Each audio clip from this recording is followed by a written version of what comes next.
భూమండలమును స్వర్గముగా వించవచ్చే సృష్టి రచయిత రచనాకారుడు. భూమండలమును స్వర్గముగా వించవచ్చే సృష్టి రచయిత రచనాకారుడు.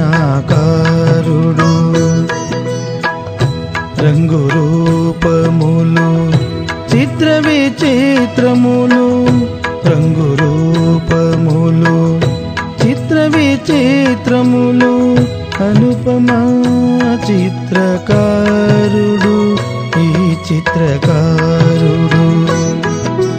భూమండలమును స్వర్గముగా వించవచ్చే సృష్టి రచయిత రచనాకారుడు.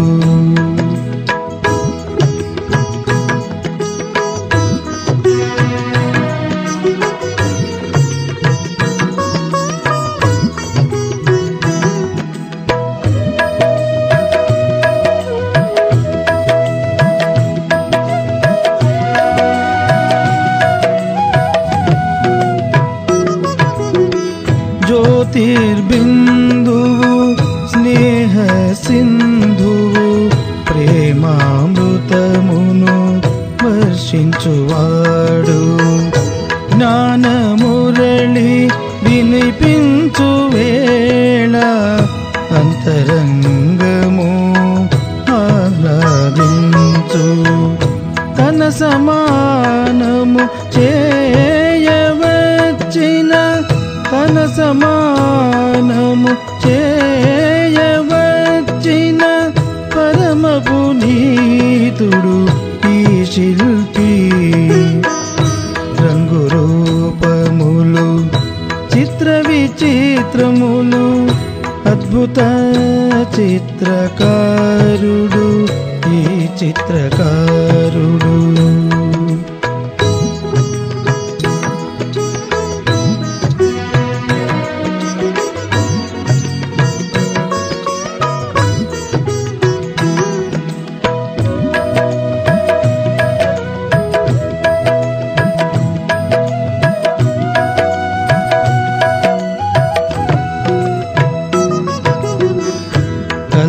కల్పకల్పమున సంధియుగములో యుగములు మారు తరుణంలో మహోపకారమిది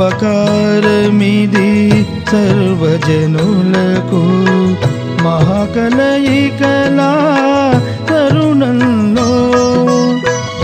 సర్వ సృష్టిని పవిత్రము చేయా బ్రహ్మతనువులో ఆసీనులైరి. రంగు రూపములు చిత్ర విచిత్రములు అనుపమా చిత్రకారుడు ఈ చిత్రకారుడు.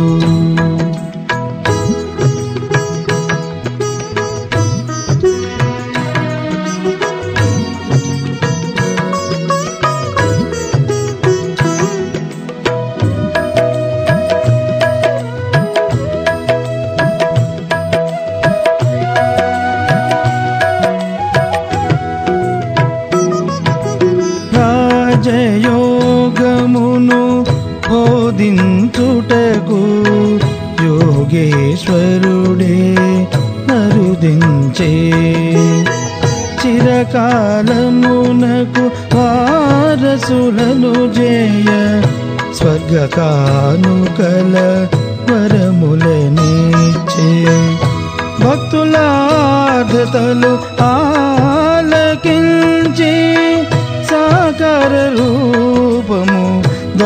వచ్చేను.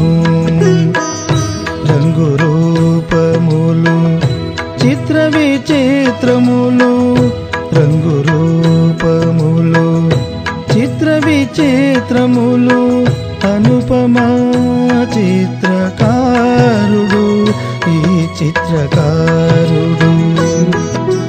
భూమండలమును స్వర్గముగా వించవచ్చే సృష్టి రచయిత రచనాకారుడు.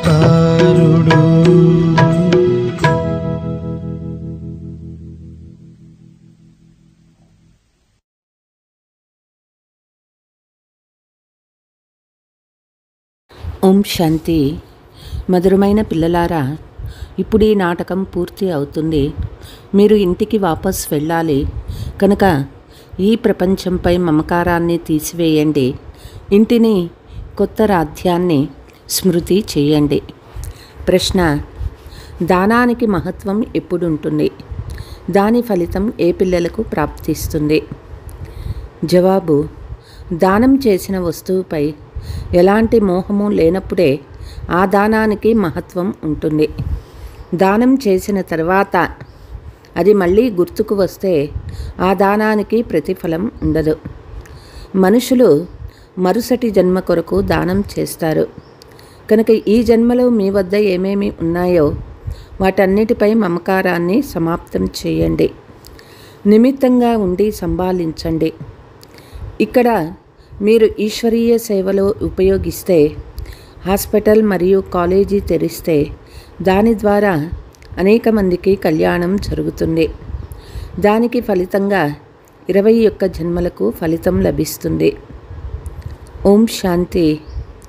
పిల్లలకు ఇల్లు, రాజధాని గుర్తున్నదా? ఇక్కడ కూర్చున్నప్పుడు బాహ్యంలోని ఇంటి వ్యవహారాలు, ఉద్యోగ వ్యాపార వ్యవహారాలు మొదలైనవి గుర్తుకు రాకూడదు. ఇంటి స్మృతి మాత్రమే చేయాలి. ఇప్పుడు ఈ పాత ప్రపంచం నుండి కొత్త ప్రపంచంలోకి తిరిగి రావాలి. పాత ప్రపంచం సమాప్తం కామునుంది. అగ్గిలో ఇదంతా స్వాహ అయిపోతుంది. కళ్ళతో చూసిందంట అంటే బంధువులు, మిత్రులు అందరూ కూడా సమాప్తమైపోతారు. తండ్రి ఒక్కరు మాత్రమే ఈ జ్ఞానాన్ని ఆత్మలకు అర్థం చేయిస్తున్నారు. పిల్లలు ఇప్పుడు వాపస్ ఇంటికి వెళ్ళాలి. ఇప్పుడు నాటకం పూర్తి అవుతుంది. ఇది 5000 సంవత్సరాల చక్రము. ప్రపంచం సదా ఉండనే ఉంటుంది. కానీ అది ఒక చక్రం పూర్తి తిరిగేందుకు 5000 సంవత్సరాలు పడుతుంది. ఇక్కడ ఉన్న ఆత్మలంతా వాపస్ వెళ్ళిపోతారు. ఈ పాత ప్రపంచమే సమాప్తమైపోతుంది. బాబా చాలా మంచి రీతిగా ప్రతి విషయాన్ని అర్థం చేయిస్తారు. కొంతమంది దురదృష్టవంతులు తమ ఆస్తిని అనవసరంగా పోగొట్టుకుంటారు. భక్తి మార్గంలో దాన పుణ్యాలు చేస్తారు కదా.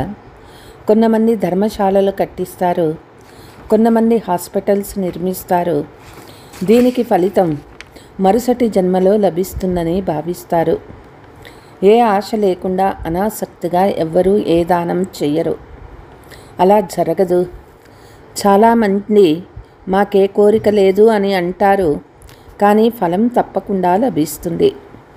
ఎవరి వద్దనైనా ధనం ఉందనుకోండి, దానిని ధర్మం చేస్తే మాకు మరుసటి జన్మలో ఫలితం లభిస్తుందని వారి బుద్ధిలో ఉంటుంది. ఇది మా వస్తువు అనే మమకారం ఉంటే అక్కడ ఫలం లభించదు. దానము మరుసటి జన్మ కొరకే చేస్తారు. మరుసటి జన్మలో లభిస్తుందని తెలిసి దానిపై ఈ జన్మలో మమకారం ఎందుకు ఉంచుకోవాలి? ట్రస్టీగా నిర్వహిస్తే మమకారం తొలగిపోతుంది. కొంతమంది మంచి ధనవంతుల ఇంటిలో జన్మిస్తే వారు పూర్వజన్మలో మంచి కర్మలు చేశారని అంటారు. కొంతమంది రాజారాణి వద్ద జన్మ తీసుకుంటారు, దాన ధర్మాలు చేసి ఉంటారు. అయితే అది ఒక జన్మకు మాత్రమే. ఇప్పుడైతే మీరు ఈ చదువు చదువుకుంటున్నారు. ఈ చదువు ద్వారా మేము ఇలా తయారవ్వాలని మీకు తెలుసు కనుక దైవీ గుణాలు ధారణ చేయాలి. ఇక్కడ దానం చేసిన దానితో ఆత్మీక విశ్వవిద్యాలయము ఆత్మీక హాస్పిటల్స్ తెరవబడినాయి. దానం చేసిన వాటిపై మమకారం తొలగించి వేయాలి. ఎందుకంటే భవిష్యత్తులో 21 జన్మలకు తండ్రి నుండి తీసుకుంటామని మీకు తెలుసు. తండ్రి ఈ ఇల్లు మొదలైనవి కట్టిస్తారు. ఇది తాత్కాలికము. లేకుంటే ఇంతమంది పిల్లలు ఎక్కడ ఉంటారు? అంతా శివబాబాకు ఇచ్చేస్తారు. శివబాబా చాలా గొప్పవారు. వారు ఇతని ద్వారా ఈ పని చేయిస్తారు. శివబాబా రాజ్యపాలన చేయరు. వారిచ్చే దాత. వారికి ఎవరిపై మమకారం ఉంటుంది? ఇప్పుడు తండ్రి శ్రీమతం ఇస్తూ ఉన్నారు. మృత్యువు అతి దగ్గరలో ఉంది. ఇంతకుముందు ఎవరికైనా దానం ఇస్తే మృత్యువు గురించి ఆలోచించేవారు కదా. ఇప్పుడు బాబా వచ్చారు కనుక పాత ప్రపంచమంతా సమాప్తమవ్వనున్నది. తండ్రి చెప్తూ ఉన్నారు, పతిత ప్రపంచాన్ని సమాప్తం చేసేందుకే తండ్రి వచ్చారు. ఈ రుద్ర యజ్ఞంలో పాత ప్రపంచమంతా స్వాహ అవ్వనున్నది. భవిష్యత్తు కొరకు ఏం చేసుకుంటారో అది కొత్త ప్రపంచంలో లభిస్తుంది. లేకుంటే సర్వము ఇక్కడే సమాప్తమై ఎవరో ఒకరు తినేస్తారు. ఈ రోజుల్లో మనుషులు అప్పులు కూడా ఇస్తారు. వినాశం అయిపోతే అంతా సమాప్తమైపోతుంది. ఎప్పుడు ఎవరికి ఏమీ ఇవ్వరు. అంతా ఎలా పోతుంది? ఈరోజు బాగుంటారు, రేపు దివాళా తీస్తారు. ఎవరికీ ధనం వాపస్ లభించదు. ఎవరికైనా ఇస్తే వారు మరణించారనుకోండి, వాపస్ ఎవరిస్తారు? కనుక ఇప్పుడు ఏం చేయాలి? భారతదేశ 21 జన్మల కొరకు 21 జన్మల స్వకల్యాణం కొరకు ఉపయోగించాలి. మీరు మీ కొరకే చేస్తారు. శ్రీమతాన్ని అనుసరించి మనం ఉన్నత పదవి పొందుతామని మీకు తెలుసు. దానివల్ల 21 జన్మలు సుఖశాంతులు లభిస్తాయి. దీనిని అవినాశి బాబా గారి ఆత్మిక హాస్పిటల్, ఆత్మిక యూనివర్సిటీ అని అంటారు. దీని ద్వారా ఆరోగ్యము, ఐశ్వర్యము, సంతోషము లభిస్తాయి. కొంతమందికి ఆరోగ్యం ఉంటుంది, ఐశ్వర్యం ఉండదు, కనుక సంతోషం ఉండదు. రెండూ ఉంటే సంతోషం కూడా ఉంటుంది. తండ్రి మీకు 21 జన్మలకు 2 ఇస్తారు. వాటిని 21 జన్మలకు జమ చేసుకోవాలి. యుక్తులు రచించడం పిల్లల పని. తండ్రి వస్తూనే పేద పిల్లల భాగ్యం వికసిస్తుంది. తండ్రి పేదల పెన్నిది. ధనవంతుల భాగ్యంలో ఈ విషయాలే లేవు. ఈ సమయంలో భారతదేశం అన్నిటికంటే పేద దేశము. ఏదైతే సంపన్నంగా ఉండేదో అదే ఇప్పుడు పేదదైపోయింది. ఈ సమయంలో అందరూ పాపాత్ములే. పుణ్యాత్ములు ఎక్కడ ఉంటారో అక్కడ ఒక్క పాపాత్మ కూడా ఉండరు.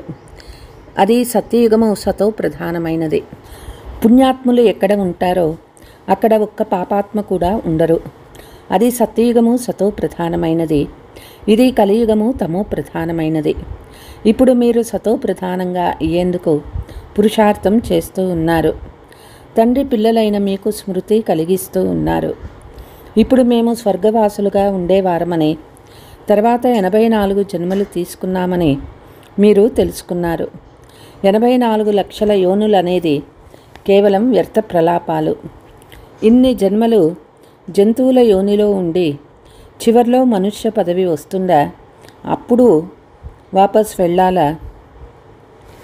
ఇప్పుడు తండ్రి అర్థం చేయిస్తూ ఉన్నారు. మృత్యువు అతి సమీపంలో ఉంది.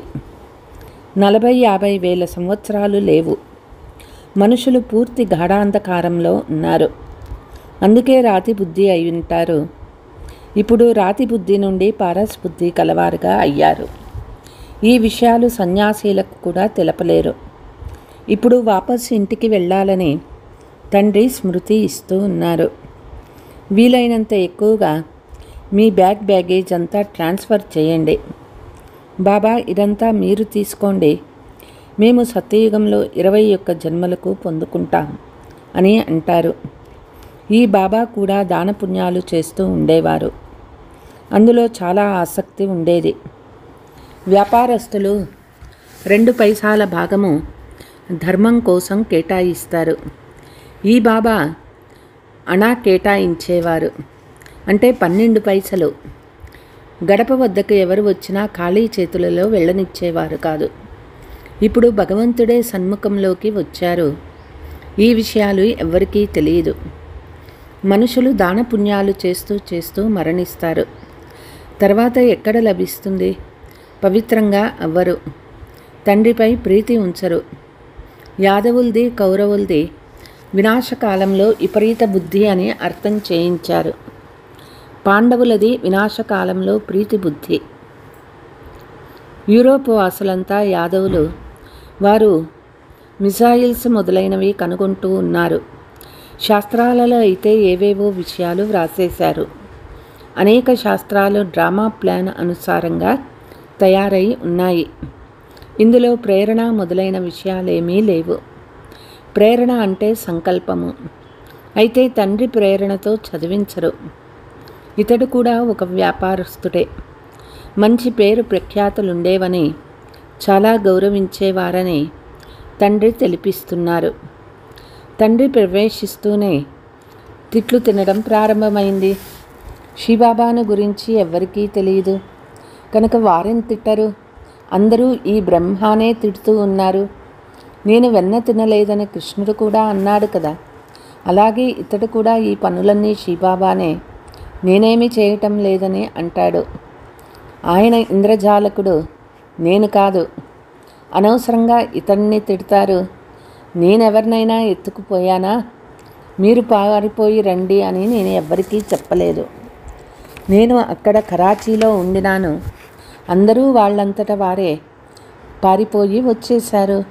ఊరికే నాపై దోషం వేశారు. ఎన్నో తిట్లు తినవలసి వచ్చింది. శాస్త్రాలలో ఏవేవో రాశారు. ఇది మళ్ళీ జరుగుతుందని తండ్రి చెప్తూ ఉన్నారు. ఇవన్నీ జ్ఞానానికి సంబంధించిన విషయాలు. మనుషులెవరూ ఈ పని చేయలేదు.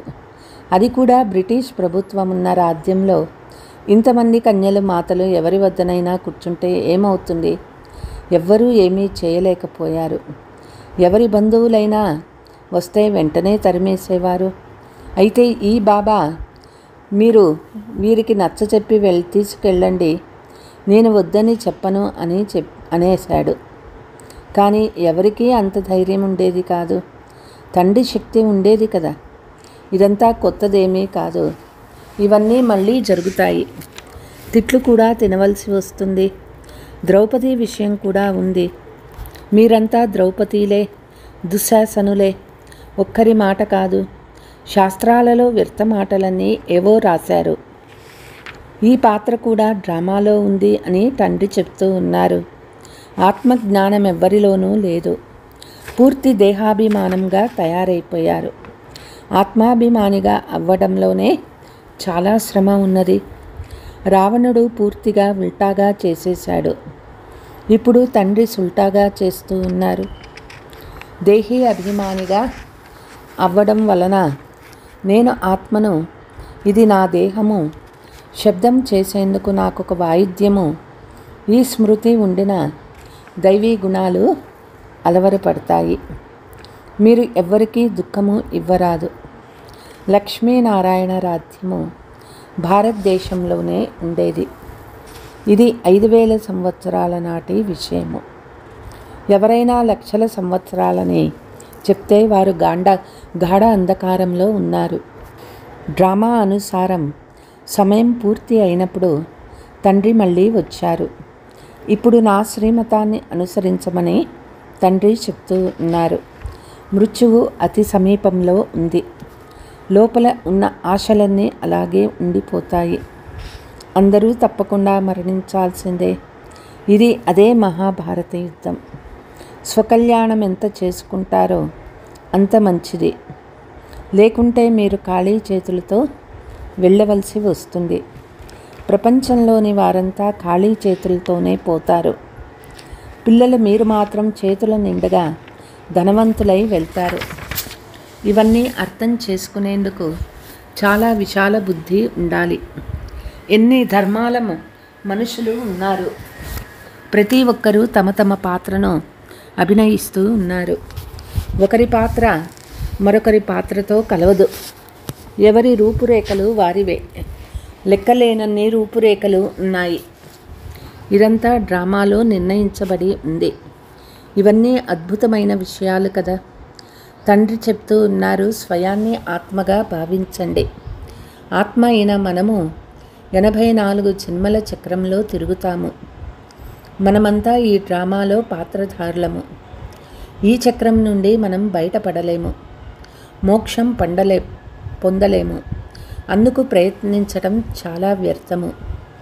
ఈ డ్రామాలో ఎవరూ బయటకి వెళ్ళలేరు, కొత్తగా చేరలేరు. అలా జరగదు. ఇంత జ్ఞానం ఎవరి బుద్ధిలోనూ ఉండదు. రోజంతా ఈ జ్ఞాన విషయాలను రమిస్తూ ఉండండి. 1 గడియ, అర్ధ గడియ ఇది స్మృతి చేస్తూ ఉండండి. పోను సమయం పెంచుకుంటూ వెళ్ళండి. 8 గంటలు భలే స్థూల సేవ చేయండి. విశ్రాంతి కూడా తీసుకోండి. ఆత్మీక ప్రభుత్వానికి కూడా సమయం కేటాయించండి. యజ్ఞ సేవ చేయటం అంటే మీ సేవ మీరు చేసుకోవటం. ఇది గుర్తుంచుకోవాల్సిన ముఖ్య విషయం. స్మృతి యాత్రలో ఉండండి. జ్ఞానము ద్వారా ఉన్నత పదవిని పొందుకోవాలి. స్మృతి చార్టు పూర్తిగా పెట్టండి. జ్ఞానం సహజమే. తండ్రి బుద్ధిలో నేను మనుష్య సృష్టికి బీజరూపుణ్ణు అని ఉంది. నాకు సృష్టి ఆది మధ్యాంత్యాలు తెలుసు. మనం కూడా బాబా పిల్లలమే.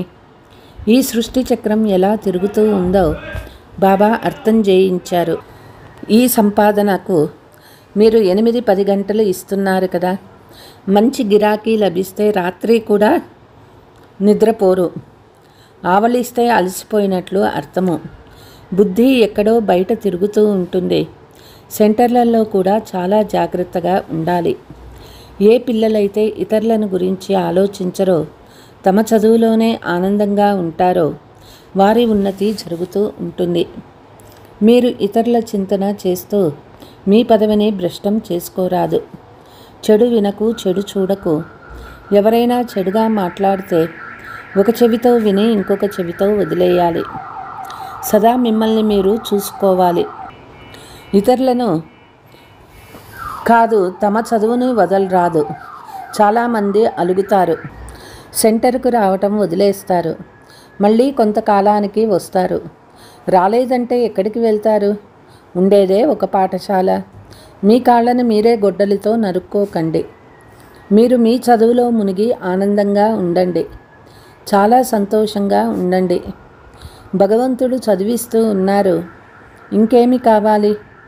భగవంతుడు మన తండ్రి, టీచర్, సద్గురువు. బుద్ధి యోగం వారి ఒక్కరితోనే జోడించబడాలి. వారు ఈ ప్రపంచంలోని వారందరికీ నెంబర్ 1 ప్రియుడు. వారు మనల్ని విశ్వానికి నెంబర్ 1 అధికారులుగా తయారు చేస్తారు. తండ్రి చెప్తూ ఉన్నారు, ఆత్మలు చాలా పతితమైపోతాయి, ఎగరలేవు, రెక్కలు తెగిపోయి ఉన్నాయి. రావణుడు అన్ని ఆత్మల రెక్కలను నరికేశాడు. శివబాబా చెప్తూ ఉన్నారు, నేను తప్ప ఇతరులెవ్వరూ పావనంగా చేయలేరు. పాత్రధారులందరూ ఇక్కడే ఉన్నారు. వృద్ధి చెందుతూ ఉంటారు. వాపస్ ఎవ్వరూ వెళ్ళలేరు. అచ్చా, मीठे मीठे सिकीलते बच्चों प्रति मात पिता बाप दादा का याद प्यार और गुड मॉर्निंग. रूहानी बाप की रूहानी बच्चों का नमस्ते. हम रूहानी बच्चों की रूहानी मात पिता बाप दादा को याद प्यार गुड మార్నింగ్, నమస్తే నమస్తే. ధారణ: స్వచింతనలో మరియు చదువులో మునిగి ఆనందంగా ఉండాలి. ఇతరులను చూడరాదు. ఎవరైనా మంచిగా మాట్లాడటం లేదంటే ఒక చెవితో విని ఇంకొక చెవి నుండి వదిలేయాలి. అలిగి చదువును వదిలేయరాదు. జీవించి ఉన్నప్పుడే సర్వము దానం చేసి వాటిపై మమకారాన్ని తుంచివేయాలి. పూర్తిగా వీలునామా చేసి నిమిత్తంగా ఉండి తేలికగా ఉండాలి. దేహీ అభిమానిగా అయ్యి సర్వదైవీ గుణాలను ధారణ చేయాలి. వరదానము: భిన్నత్వాన్ని నిర్మూలించి ఏకతను తీసుకువచ్చే సత్యమైన సేవాధారి భవ. బ్రాహ్మణ పరివారం యొక్క విశేషత అనేక మంది ఉన్న ఒకటిగానే ఉండటం. మీ ఐకమత్యం ద్వారానే మొత్తం విశ్వంలో ఒకే ధర్మము, ఒకే రాజ్యము స్థాపన అవుతుంది. కాబట్టి ప్రత్యేకమైన అటెన్షన్ ఉంచి భిన్నత్వాన్ని నిర్మూలించండి, ఏకతను తీసుకురండి. అప్పుడే సత్యమైన సేవాధారీలని అంటారు. స్వయం పట్ల సేవాధారి కాదు, సేవ పట్ల ఉంటారు. స్వయానిదంతా సేవ కొరకు స్వాహా చేస్తారు. ఎలాగైతే సాకార బాబా సేవలో ఎముకలను స్వాహా చేశారో అలా మీ ప్రతి కర్మేంద్రియం ద్వారా సేవ జరుగుతూ ఉండాలి. స్లోగన్: పరమాత్మ ప్రేమలో లీనమైపోతే ఈ దుఃఖ ప్రపంచాన్ని మర్చిపోతారు. అచ్చా, ఓం శాంతి.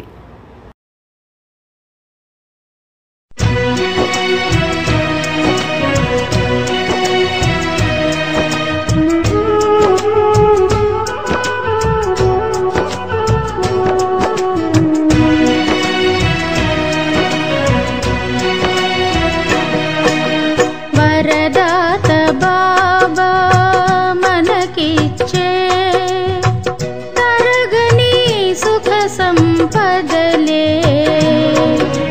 వరదాత బాబా మనకిచ్చే తరగని సుఖ సంపదలే. గగనాంతరంలో తారల కన్నా, గగనాంతరంలో తారల కన్నా, సాగరములో జలము కన్నా. వరదాత బాబా మనకిచ్చే తరగని సుఖ సంపదలే. వరదాత బాబా మనకిచ్చే తరగని సుఖ సంపదలే. గగనాంతరంలో తారల కన్నా, గగనాంతరంలో తారల కన్నా, సాగరములో జలము కన్నా. వరదాత బాబా మనకిచ్చే తరగని సుఖ సంపదలే.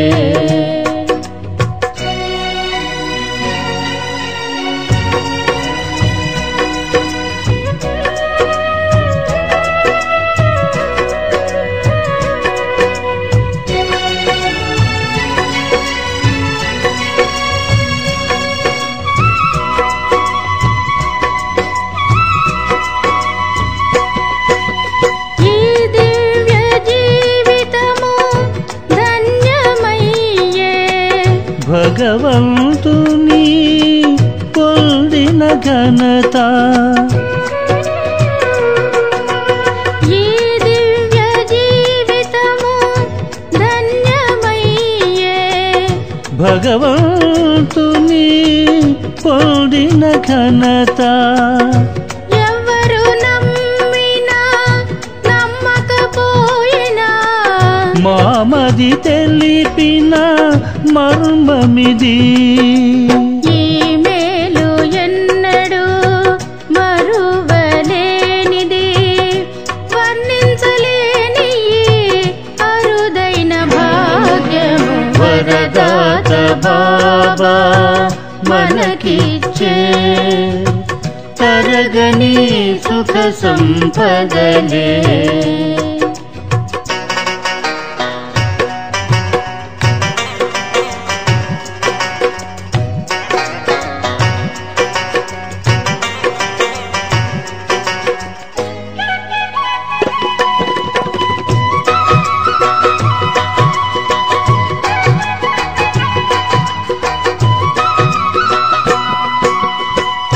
శరణు కోరని వాడు శరణునిచ్చేవాడు.